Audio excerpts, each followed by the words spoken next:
Wasatch Report, shooting straight on everything from prepping to politics.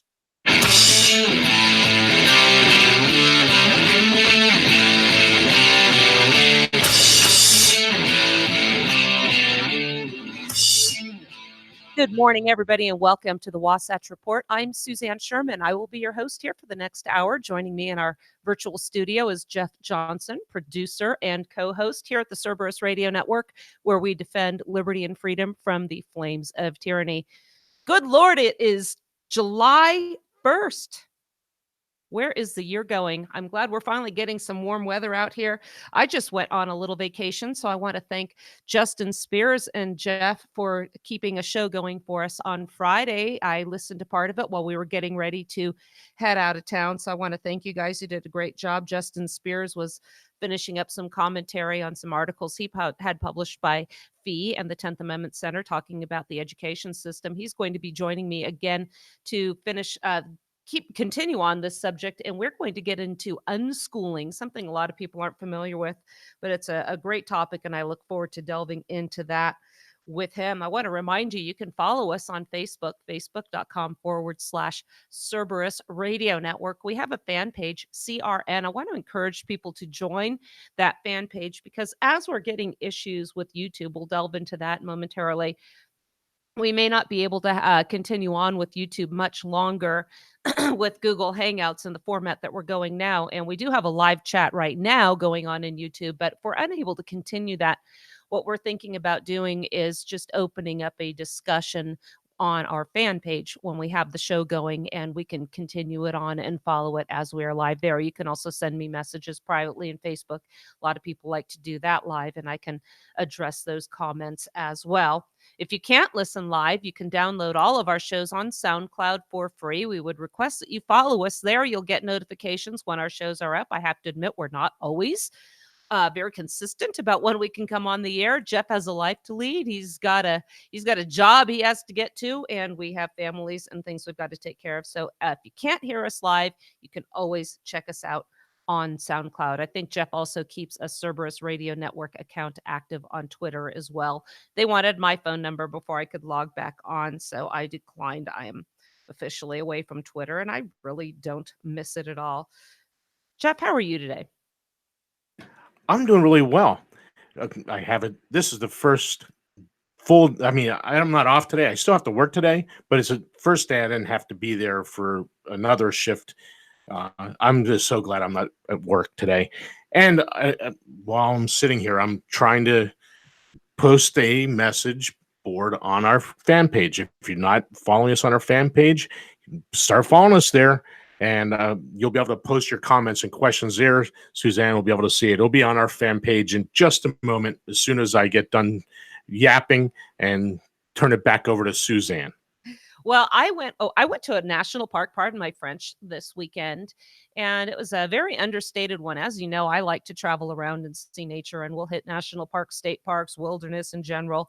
Love to do it, but we decided to take a quick trip up to Idaho and see Craters of the Moon National Park. I don't know if you've ever seen it. I've driven past signs before as we were passing through, going from one place to another. And I thought, probably isn't much to see there. Probably why it's one of our best kept secrets. Here it was the weekend of the week of Independence Day, when a lot of people are probably taking the week off and traveling. And we had the place almost to ourselves. No problem parking, no problem getting in. It was just an overall very pleasant experience. But I will share with you again, it is always obvious when you go to one of our national parks, the presence of the United Nations. Also, it reminds me of issues with regards to safety. We're going to get into that as well. I see this all the time. These places are beautiful, but they're also very dangerous. I'm going to be doing a write-up on what I've experienced there and tie it into my visit also with Mesa Verde National Park in Colorado last summer with regards to specifically the United Nations UNESCO propaganda that is proliferating the information distributed to the visitors of these parks. If you're not aware of it, UNESCO is the United Nations Educational, Scientific, and Cultural Organization, Agenda 21, World Heritage Foundation, etc. So we'll be getting into that. I will be writing an article on that for my blog on my website also, SuzanneCSherman.com. There you can find my blogs, all the published articles. So it's hard to find them on searches, surprisingly, Jeff. And we also have a social media bar, and that will take you directly to our YouTube channel for Cerberus Radio Network and our SoundCloud page. So you can get everything in one click. Also, I know Greg Junkbon Carpenter is having a website for the radio network specifically designed as well. So I look forward to that. So, Jeff, have you ever been to Craters of the Moon National Park?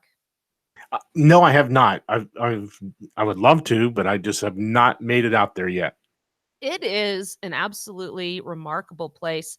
It is one big lava flow that didn't erupt from any specific volcano. And I learned so much there. It's really cool. I took both boys, and it was actually a fissure that opened up, and you can actually see where the flow had stopped in its tracks, and it looks like just water that had stopped and just stopped in time. I'm kind of tripping over my words here, but I put up a lot of pictures on that. I will share some on our news page as well so you can see it. But it's a remarkable place. And part of the area you can go through are lava tubes. And as you're walking around there, again, I'm talking about how precarious these places can be. I'll post some of the pictures. There are just big holes in the ground. If you're not paying attention to where you're going, you are going to be in for a very unpleasant surprise. I also came across, again, the United Nations propaganda.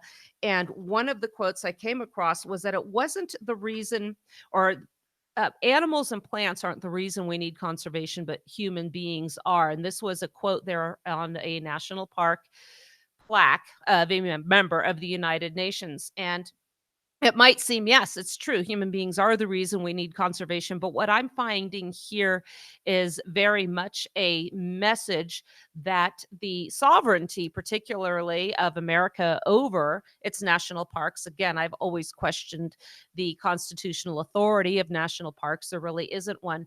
Be that as it may, we're talking about the post Lincolnian America, where we are one nation indivisible. We'll get into that a little bit more later as well. But what we're seeing is a willingness to surrender our sovereignty and the management of these parks over to a globalist enterprise. Again, with the Bears Ears National Monument, when Donald Trump scaled back some of what Obama did, I guess having more of that in the national park system. It's still federally owned, but all the globalists were up in arms over this issue.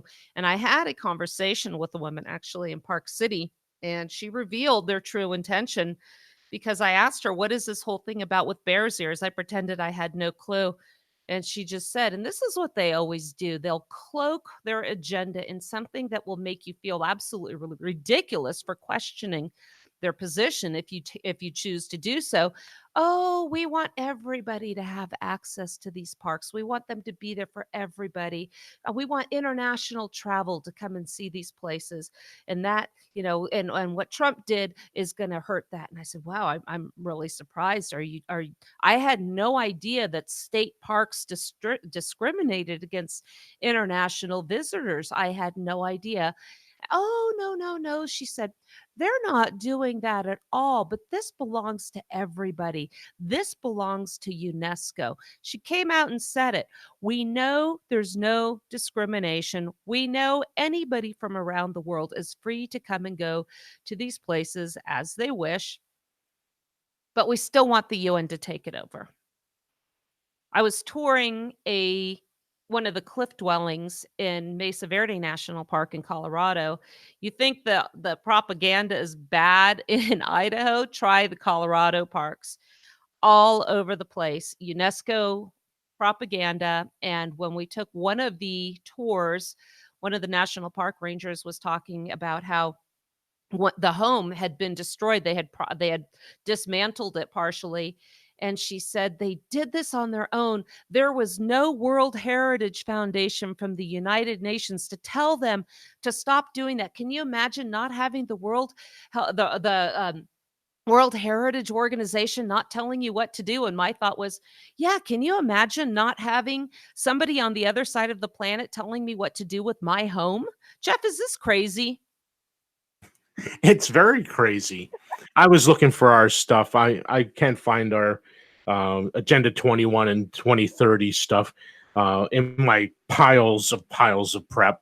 So I was looking for that because I'm sure I could have found something to uh, back up what you're talking about, but I didn't get there yet today.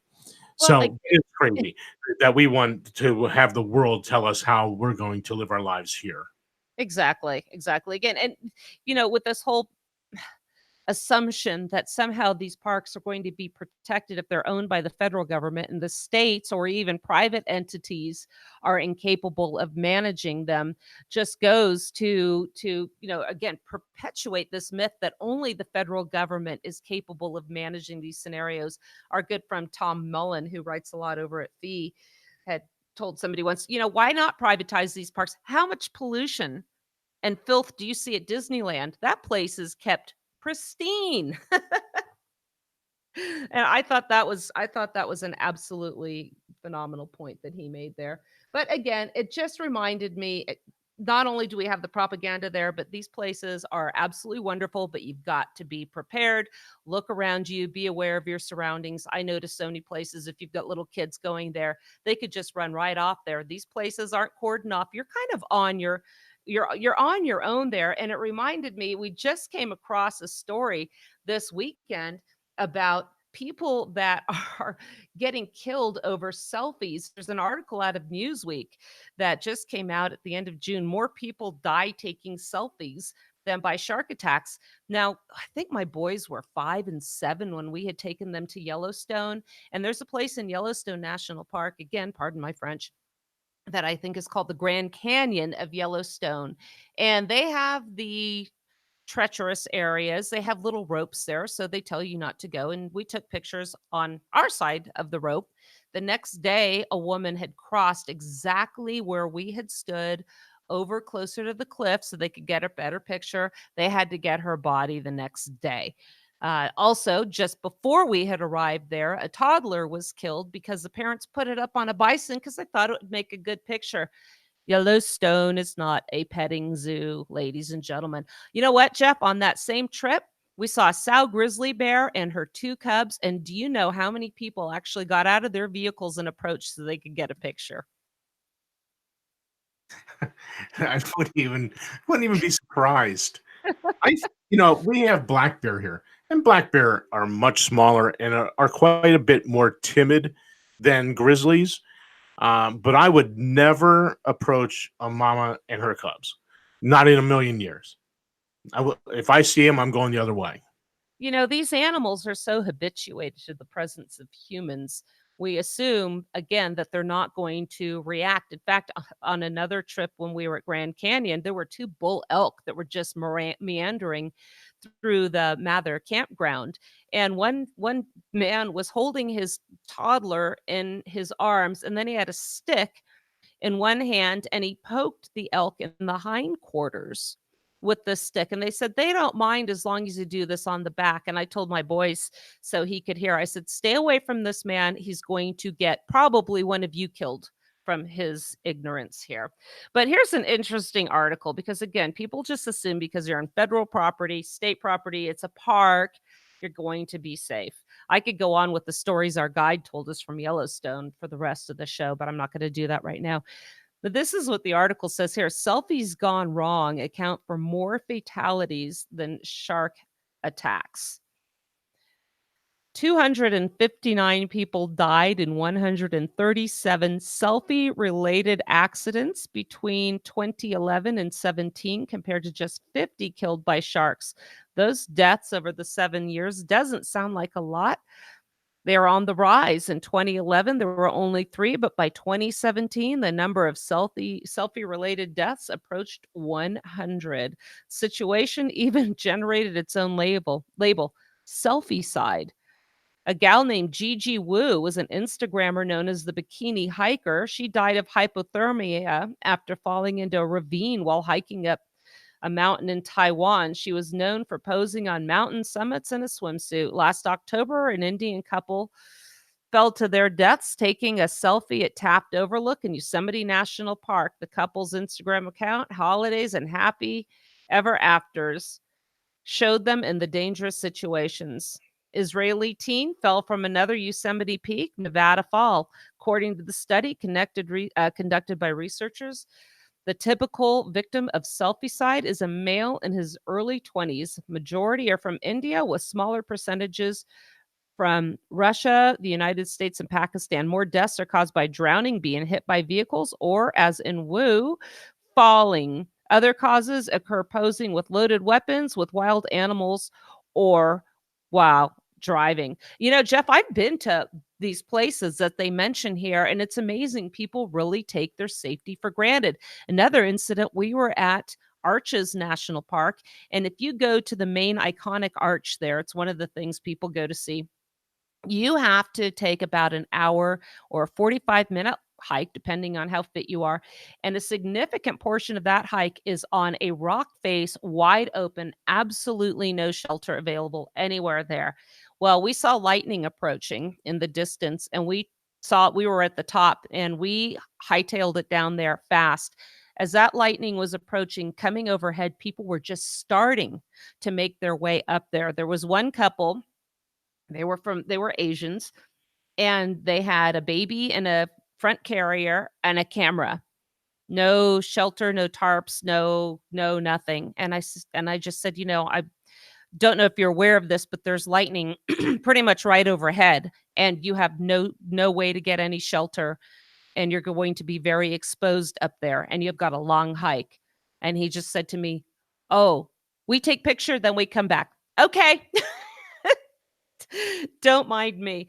But again, it's this refusal to acknowledge that you are in peril when you go to these places. And I thought it just tied in with the trip and the things we saw there. So I just wanted to bring that up. And Jeff, you as former paramedic, I'm sure can relate to some of this stuff. Oh yeah, yeah. You see all kinds of stupid things. I'm just going to go back. I mean, when I was graduating high school, that was long before cell phones and selfies like that. We had cameras. We actually, had to take photographs. And I somewhere have a photo of, on after my senior year, I bicycled from Atlantic City, New Jersey to San Juan Capistrano, California. I have a photo of me at the Grand Canyon. It looks like my bike is right at the edge of the canyon, and my hands are hanging on the ledge. And the angle makes it look like I'm hanging on the edge above the Grand Canyon. If they move forward a few feet, you see that I was probably about 25 feet from the rim, and it was just a rock that I had my hands over. You know what? I used a little common sense as a 17-year-old that a lot of these adults don't even have. I didn't get near the rim to take a stupid photograph. You So, know, I've seen a lot of pictures, and I know there's a spot there by the gift shop where people stand and they look like they're hanging off the rocks there too. But again, folks, a modicum of common sense, especially now it's the summertime. Everybody's out there. We just did a show recently about some Boy Scouts. A Boy Scout, a 16-year-old, died in Arizona on a hike. He didn't have enough water. So think about that stuff. Related also with personal security, personal safety is a sad update. As you're aware, we've been talking about this, Jeff, is a gal was missing after taking a Lyft ride. She flew into Salt Lake City, arrived in the middle of the night, and it turns out she was murdered. Salt Lake police are no longer looking. Apparently, they were searching for a mattress and a box spring that was sought in the connection of, her name is Mackenzie Luck. She said that the suspect posted a mattress and box spring for free online after she disappeared.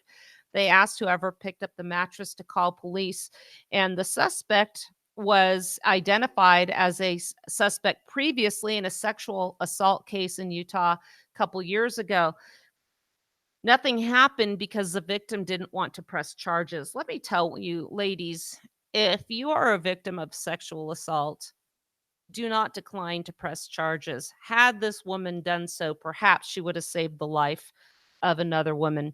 We talk about limited government and the proper role of government, but protecting our life, liberty, and our property, protecting people from sexual assaults, punishing those that commit those assaults, that's a proper role for law enforcement.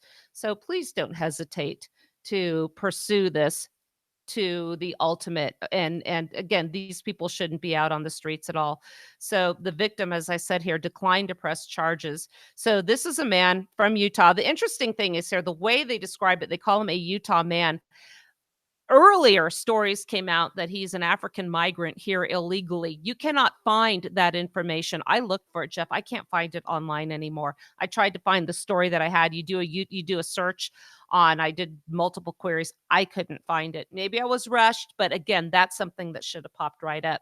So they showed that the judge ruled on Friday that this 31-year-old is a danger to the community and a threat to flee if he's released on bail. Now, why would he be a threat to flee if he's released on bail? Probably because he's here illegally and has no ties to the community.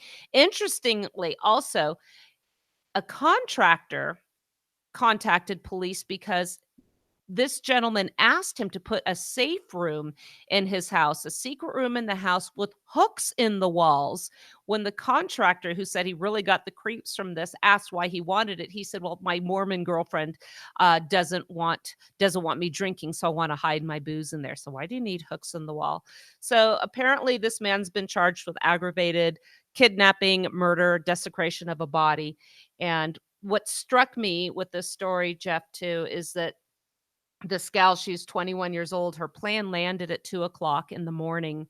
And somehow it showed that she and this guy had texted each other back and forth. The text stopped at 3 o'clock in the morning. We don't have any more details at this point. But you know what struck me with this is when I make travel plans, if I have to fly somewhere, you're not going to have a firearm with you unless you go through all the tedious process. And plus, I won't put my firearms in somebody else's possessions, particularly the TSAs, but at least not voluntarily. But you're going to be unarmed.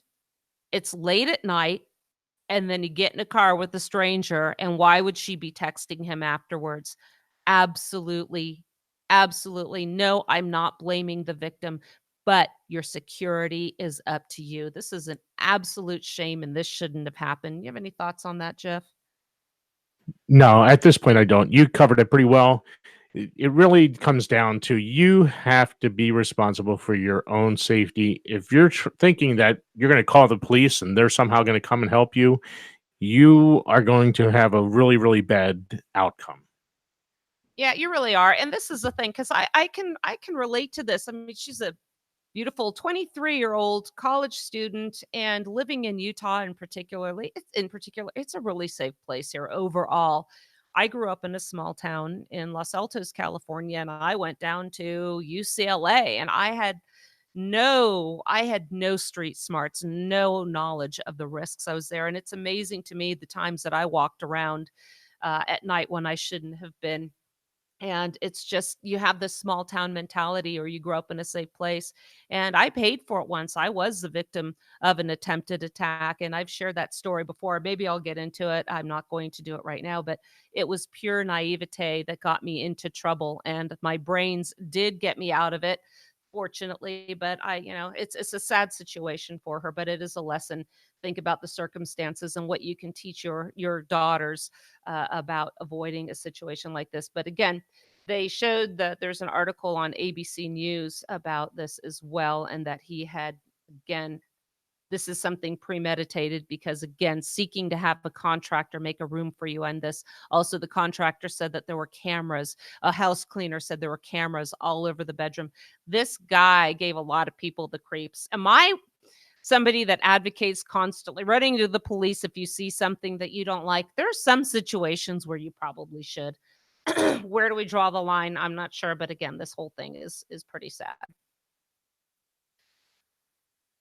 Last week, I'm going to shift gears and move on here. Well, last week, Jeff, do you remember we were talking about dandelions and having dandelions on your lawn in a Yeah, city in Utah? I do. I Well, remember the dandelion sword. get you in the pokey. Absolutely. Well, not to be outdone, the city of Murray has charged a woman with a Class B misdemeanor. Now, Class B misdemeanor, that'll put you in the slammer for 6 months, half a year. Now, this is somebody, never mind this Lyft driver was running around free. This woman, I hope that, unfortunately, Jeff, they dropped the charges because this is a hardened criminal here. She let her cat lie on her front lawn. Oh, the humanity. This is what they call it. I'm bringing this story because we were talking about issues involving personal property, involving your animals, where nobody wants to support animal abuse. But where do we draw the line? They take extreme cases where now we have animal cruelty laws, we have other issues that then gravitate towards the extreme and bring law abiding citizens who would hurt no one into the criminal justice system. So this came out of Fox 13 in Salt Lake City. A woman wants to see change after an antiquated ordinance led her to receive misdemeanor charges for allowing her cat to lie on her front lawn. There's another aspect I'm going to get into in this case, too. It's about community, it's about supporting each other as neighbors. You'll hear what I'm getting at in a minute. Kate Anderson was first approached by animal control. She thought something terrible had happened to her cat. Then the officer gave her a citation carrying the weight of 2 misdemeanor charges for letting her cat lie down on her lawn. She said, she called her cat as it was lying on the front lawn, and the cat is treated like family. She said he's got a cat door, so he just comes and goes and is a cat. However, they never expected their furry feline, the article says, would be the reason they were slapped with misdemeanor charges. There he is. Just so you know, it is actually an infraction if you accidentally bring a firearm to a TSA checkpoint at an airport. That's an infraction. This they will put you into jail for, your cat on the lawn. I do agree with the gun charge being an infraction, by the way, but to show that this is a misdemeanor, it's something that you could ostensibly go to jail for or be killed for if you resist, right, Jeff? Isn't every law enforceable at the end of a gun? Yep, if she had told these guys to get off her property, the police would have come, and ultimately they could have killed her over her cat being on her lawn. She said that the cat had let himself out and was on their front lawn, and someone, this is what really gets my goat here, and my goat's not on my front lawn. Someone took a picture of the cat and reported it. For crying out loud, what kind of a person does something like this? This is why we're in so much trouble. And we rat out each other for stuff like this, and we don't come together, and somehow we're supposed to fix society's problems, but I digress. I just got a ticket from my cat being outside, she said. An animal control employee received the report and made a call to the residents. Then they wrote her a citation. This is a cat who is neutered and microchipped and vaccinated and is not a menace to society. She lifted up the ordinance and started to explain what it said. It's telling me I have to call for my court date for my misdemeanors. So now she's got to take off work. She's got to go down to court because she let her cat out. The charges were listed as Class B misdemeanors, the first for having an animal at large, the second for not having an animal license attached. Speaking of animal licenses, I just saw a post that Connor Boyack and Libertas Institute showed. They posted a citation or somebody to contact animal control because they had chickens and rabbits in their yard. Chickens and rabbits in your yard without, and now here's the thing. It wasn't that there was an ordinance that you couldn't have them for noise or health reasons or whatever. They just had to be licensed. So if you pay the crown a fee, you can have whatever animals you want, provided there isn't a limited number of them like in California. So she said she felt like a fugitive, like she'd robbed a bank based on the Murray City Ordinance. Now, this was enacted in 1963. It's illegal. Jeff, that's the year I was born, and they say it's antiquated. I just realized that. Okay, that kind of hurt. It's illegal for any animal, house cats included, to run at large. And here's what the ordinance said. It's unlawful for the owner of a person having charge, care, custody, or control of any animal to allow such animal to run at large. Jeff, doesn't everybody let their cats out? There's cats everywhere. I mean, I'm out in the country and I see cats almost every night when I pull in my driveway, and I have no cats. The owner charged with responsibility of an animal found running loose shall be strictly liable for a violation of this section and for any injury to a person. Okay, this is what makes sense. You should be strictly liable for any injury your animal causes if it's out and loose. But if there's no harm, maybe that neighbor would be benefited by the cat eating some of the mice in the neighborhood. I just think this goes to show how ridiculous some of these ordinances are and why our good friend Mark says he hates legislatures because this is the stuff they come up with. Yeah, we had this, Justin and I, if you heard the entire show on Friday, you would have heard our discussion on this, and my solution to the problem we're in is have no more legislatures and no more executive officers. Yeah, And because just every time you get new pass ones, all laws by a absolute super majority, probably upwards of 90%. So you put everything on a referendum and you vote. Everyone votes, and you have to get to a majorly super majority to enact any law. So this way, most of these laws would just die in the vine. we want to make it more difficult to have more laws. They want to make it easier to do it. And that's why we're getting, again, where we are right now. Try to go about your day and not break a law. Read that book, 3 Felonies a Day. Maybe we should do a show on that as well. And what she says here, I don't think most people think it's illegal to let your cat outside under any circumstance. One of the reasons I got cats is I live in the middle of hayfields. This is why, Jeff, I won't ever live in a city ever, ever again because of garbage like this. So the city attorney told Fox 13 that while Milo being on the lawn is technically a violation, they have filed a motion to dismiss the charges considering how minor the violation is. If the violation is minor, get rid of that stupid law. Do they ever get rid of laws that are stupid like this? Probably not. The prosecutors did tell her that they won't be following through with the charges. She does not know what to do considering her cat is an indoor-outdoor animal. I bet you if this happens again, they will follow through because that neighbor of hers will take another picture and do this. We should be coming together as communities, as neighbors, and supporting one another, not taking pictures of a cat not hurting anybody. If I lived in a city area, I wouldn't have a cat at all because I wouldn't want to confine it in the house and I wouldn't want it to get hit by a car. But that's just me. But to make a law saying that that's an animal at large, this is a cat sitting on the lawn. Again, Jeff, to me, this is as ridiculous as the as the requirement that Pennsylvania dog houses meet certain code requirements. Have you, by the way, complied with that requirement? Well, fortunately, I haven't had to build a doghouse recently, but again, I stated on the radio show before, and I'll state it again. That was one law. If I were building a doghouse, I absolutely will ignore. I will intentionally ignore that law because I don't. It's none of their darn business. And as far as this goes, this lady here, if people understood their responsibility as jurors and they know that they can do a not guilty because it's an unjust law.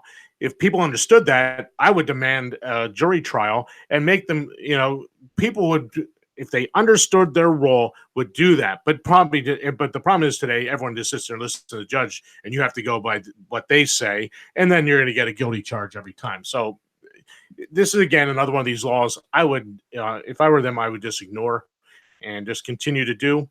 Yes, it could get very expensive. And again, you mentioned jury nullification. That is why jury nullification is so important because I will tell you from my experience in the criminal court system, if you were to sit on a jury trial and they presented to you the factual scenario presented in this story, the judge would instruct you as a juror that you had no alternative but to convict.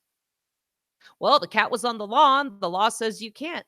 Jury nullification is a remarkable tool that we all have available to us to deny the state the opportunity to put you in a cage for a ridiculous violation of a ridiculous law. You, as a juror, have the power to say, this law, I understand What the people presented happened. But I am not going to buy into the notion that I have no choice but to render a guilty verdict. I'm also going to put this law itself on trial in my brain and ask myself, is this law on its face just? Is this law as applied just? If you can answer either or both of those in the negative, you have an obligation to not convict, but to render a not guilty verdict. That is the only way this is going to stop.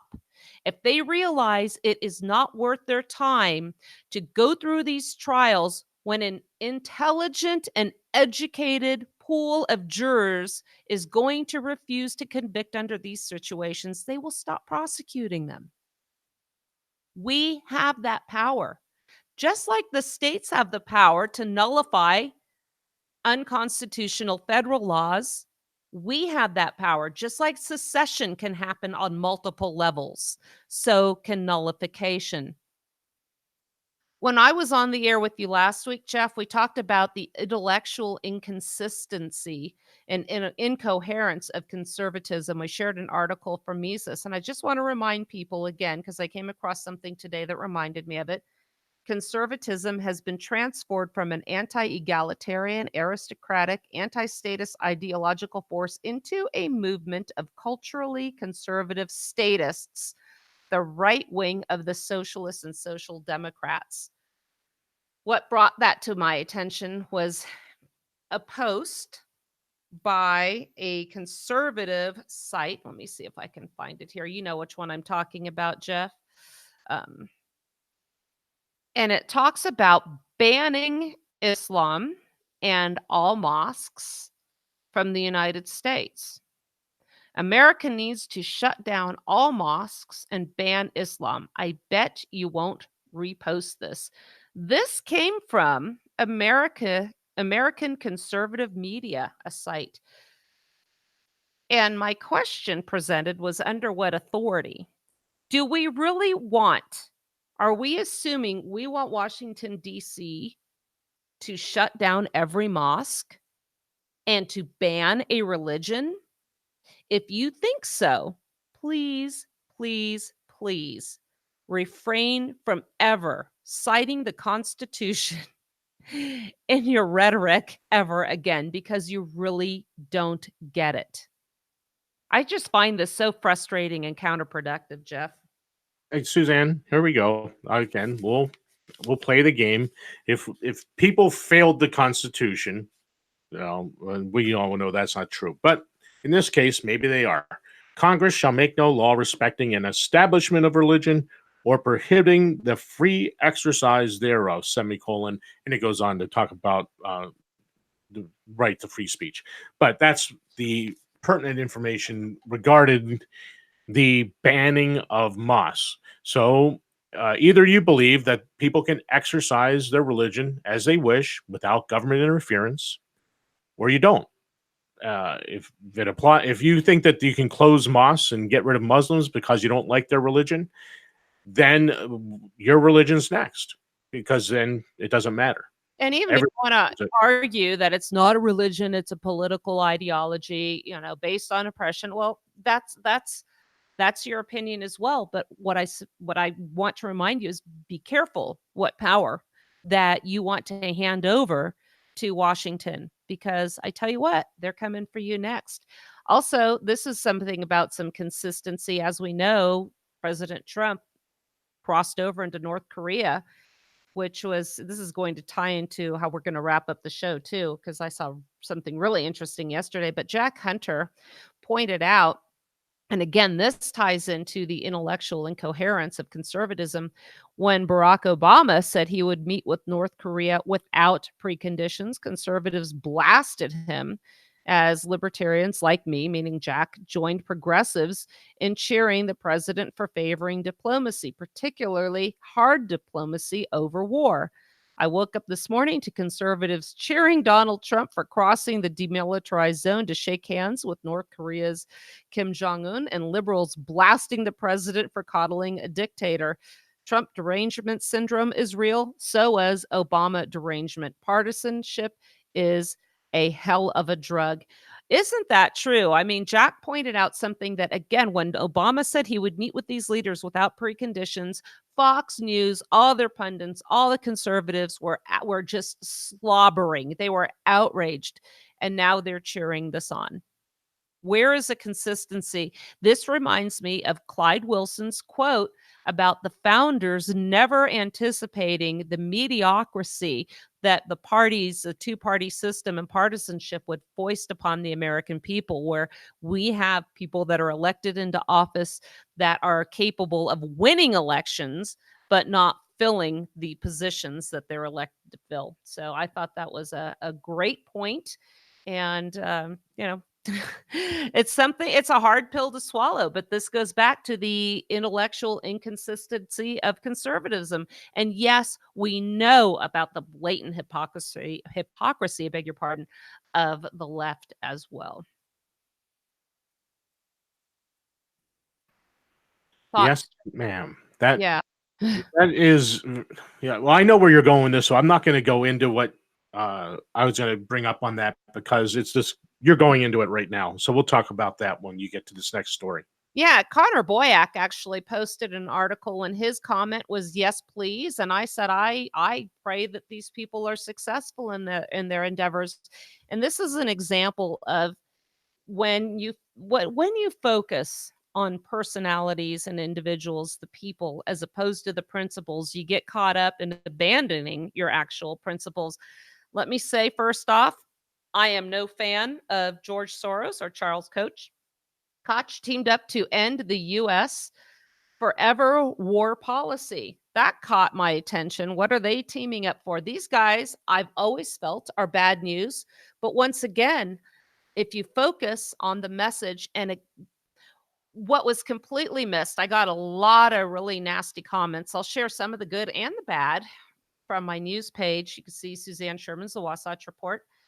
The comments on here, they seem to hate these two gentlemen more than they appreciate the message of peace. And what's interesting is the benefit already from this coming together is a discussion about how never-ending wars are in direct conflict with our founding principles. So this was an article from the Boston Globe, and besides being billionaires, it starts out, and spending much of their fortunes to promote pet causes. And here's something, again, listen to the rhetoric. It's obvious this is a left-leaning article, how they describe the Koch brothers versus George Soros. The leftist financier George Soros and right-wing Koch brothers have little in common. They could have been polar opposites. Here we go. Soros is an old-fashioned New Deal liberal. Sounds kind of nice, doesn't it, Jeff? wasn't was he a member of the Nazi Party? I was just thinking. Well, there's people that say that and claim that. I honestly don't know the answer to that, but I mean, I've seen it on Facebook, and I've seen it on the internet, so it must be true. If it's a meme, it's got to be true. Now, the other side are fire-breathing right-wingers who dream of cutting taxes and dismantling government. Oh, the humanity, cutting taxes. And really dismantling government, I think scaling back the size of government. And you know what? I'm all for dismantling government in its present form right now. But why look at the disparity of how they address both sides here. Old-fashioned New Deal liberal. It makes him seem like he's a traditional, FDR who's loved by many thanks to indoctrination. And then here these guys are fire-breathing right-wingers. Oh my goodness. The temerity wanting to cut taxes and scale back government. Again, they use the term dismantling government. Be that as it may, the article does bring up some really good points. They have found something to agree on, that the United States must end its forever war and adopt an entirely new foreign policy. One of the most remarkable partisanships in American political history, Soros and Charles Koch, more active of the two, the latter being the more active of the two brothers, are joining to finance a new foreign policy think tank in Washington. It will promote an approach to the world based on diplomacy and restraint rather than threats, sanctions, and bombings. This is a radical notion in Washington where every major think tank promotes some variant of neocon militarism or liberal interventionism. So, and this is the thing too, Jeff, when you try to talk about non-interventionist policies, I saw this on the election cycle too with Ron Paul and Rand Paul. They just throw out the words isolationism, which is clearly not a workable policy in today's age, but that's completely different from non-interventionism. So, Susan, yeah. I just want to address one thing because there's a lot of people out there that are cheering Trump on with his new economic sanctions against Iran. Economic sanctions are an act of war. We are in a war right now with Iran because we are using economics to attack them and their society. So don't think that this is some benign thing. This is an actual act of war.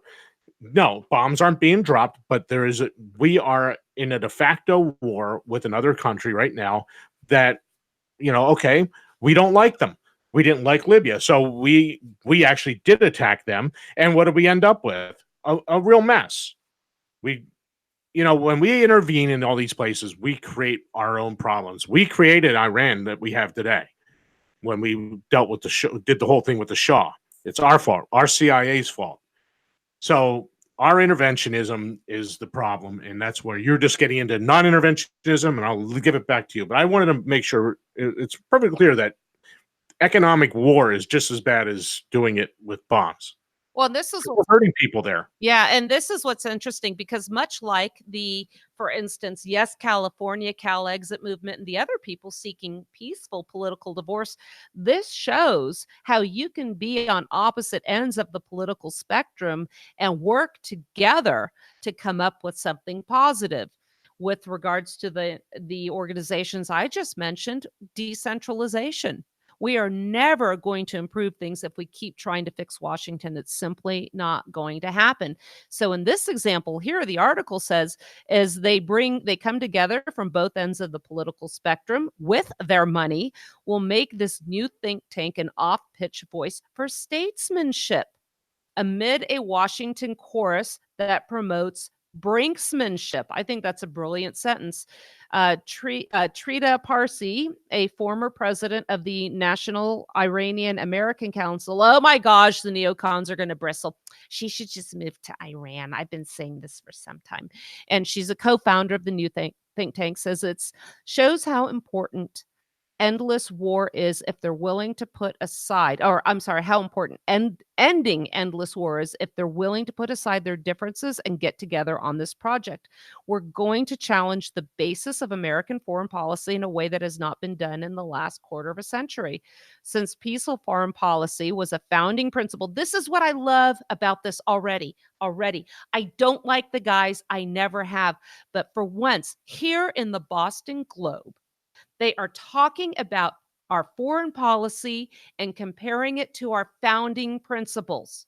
Since a peaceful foreign policy was a founding principle of the United States, it's appropriate for the name of this think tank to harken back to history. They're going to call it the Quincy Institute for Responsible Statecraft, an homage to John Quincy Adams, who, in a speech on Independence Day in 1821, declared that the United States, quote, goes not abroad in search of monsters to destroy. She is the well-wisher to the freedom and independence of all. She is the champion and vindicator only of her own. End of the quote. The Quincy Institute will promote foreign policy based on that live and let live principle. What did our founders say about entangling alliances? They said to avoid them. Free and friendly relations. That is what we wanted to have. Madison, what did he say about wars? Many of the founding fathers said that our government is going to grow beyond its restraints under the auspices of a foreign enemy. What did James Madison say about wars? That they are going to be contrary to liberty because under them we have debt, taxes, rule. Yeah. You were gone on Friday. I shared these two quotes. Well, Justin and I were doing a show, and it just bears again today because you were just discussing these. The first is from George Washington in his farewell address. It is our true policy to steer clear of permanent alliance with any portion of the foreign world. And then we have Jefferson in his inauguration speech: peace, commerce, and honest friendship with all nations, entangling alliances with none. Yeah, perfect. And again, I'm going to share. So let me go to the article and then I will go back to some of the comments because I think what we have here is some really good stuff. Again, just the creation of this foundation has brought forth the founding principles and how they are in direct contravention to the welfare warfare state we have right now. They plan to open the doors in September. And again, I am not a supporter of the Open Society Foundation. I am not a globalist. I am not an open borders person myself. I have stated my position on immigration in my 10th Amendment Center article, The Constitutional Solution to Immigration. They've each contributed about $500,000. A handful of individual donors have joined to add more money. Next year, the Institute hopes to have a $3.5 million budget and a staff of policy expert who will churn out material for use in Congress and in public debates. I would love for members of Congress to read a little bit of our history and what the founders intended. Remember, they essentially, when they had the Constitution, when they were debating the Constitution, they set up two things: a system for common defense and essentially a free trade zone for within the states here. Common defense. Now, think about what Mitt Romney said during his presidential bid with global interventionism. We need to be in these places before the problems start. Wow. That does not coincide, or that doesn't go with our founding principles at all. The Quincy Institute will invite both progressives and anti interventionist conservatives, good luck finding them, to consider a new, less militarized approach to policy. We oppose endless counterproductive war. We want to pursue the peace of the nation's foreign policy agenda. It aims to issue 4 reports before the end of 2019. 2 are offering alternative approaches to the Middle East and Asia, one on ending endless war, and one called Democratizing Foreign Policy. It's a statement of principles, asserts that the United States should engage with the world, and the essence of engagement is peaceful cooperation among peoples. For this reason, the United States must cherish peace and pursue it through vigorous practice of diplomacy. The use of armed force does not represent American engagement in the world. Force ends human life, destroying engagement irreparably.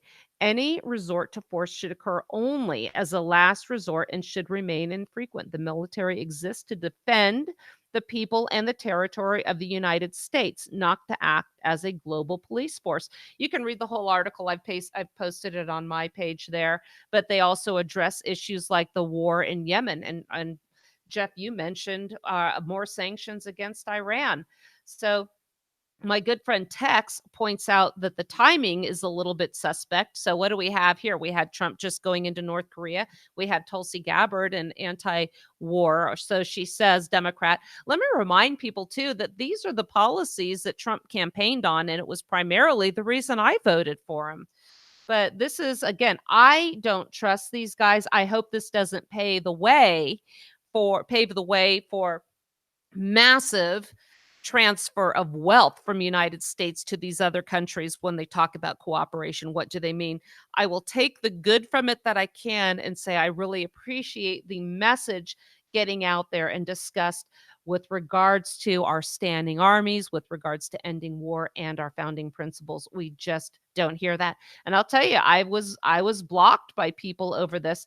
And one person chimed in and said, "Didn't anyone learn anything from President Carter? He tried this idiocy and wound up being the worst president in history till Obama came along. Then you throw a Nazi in the mix with nothing but hate for the United States. Give me a break." Well, let's work on this comment for a minute here. If you really think that the worst presidents we ever had were Jimmy Carter and Barack Obama, you need to open a history book. You can read these comments on my page as well. And again, some good comments. What's in it for them? Yeah, I agree. Somebody else said, history is going to show that peace is never going to happen until it becomes profitable. So maybe that's another motivation as well. Somehow there's some profit in this. Let's see. Looks like they'll lose like they already are. So what I asked here is, what would your preference be that we stay the course on our foreign policies? And the one that blocked me said, "Nobody has started more wars than George Soros." I asked that person to elaborate.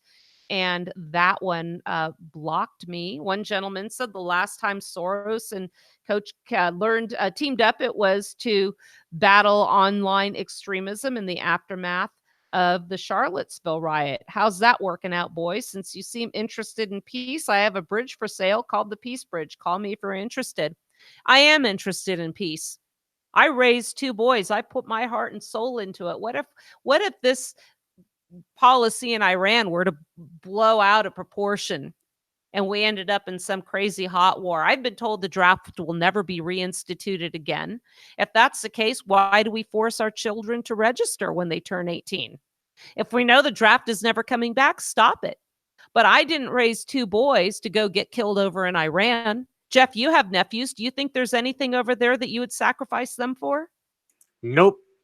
Not not at all. Now, if somebody landed on our soil wanting to invade, I'd go and fight with them. I'd try and do my duty to defend our homeland. But going over there, another comment. Yeah, I'm sure that's exactly what these globalists want. We're going to trust 2 of the biggest manipulators of our government. We have lost our mind.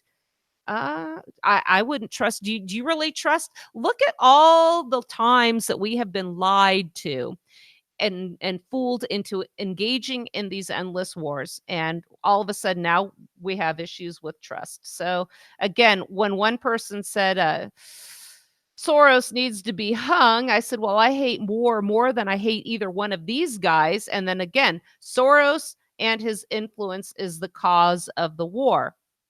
So and I said, give me an example. And the comment was, let's start with the war on our southern border. First of all, we don't have a war, but I have no doubt that George Soros is one of the people behind sending all these people coming towards our border. But why is that happening? Because our government realized we're going to federally give them benefits, make it worthwhile for them to come here.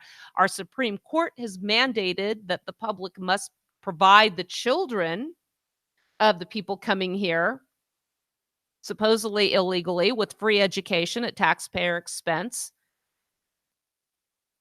Our general government unconstitutionally assumed the power to regulate immigration nationally. Check out my article, The Constitutional Solution to Immigration, published by the 10th Amendment Center. You can find it at SuzanneCSherman.com. Everything we're dealing with right now has been a direct consequence of our government completely abandoning the constraints that the founders and ratifiers placed upon it. It has assumed a life of its own. The states are mere subsidiaries, and they go along with it. They allowed, when this Immigration Act, when Congress decided they were going to control immigration, the states should have been up in arms over this, but they weren't. They have the power. They have remedy. It's their duty. They've abandoned their duty to nullify, ignore, declare null and void unconstitutional federal laws. We don't see that. And now we have a populace that's been dumbed down and educated, indoctrinated into thinking that this is somehow acceptable.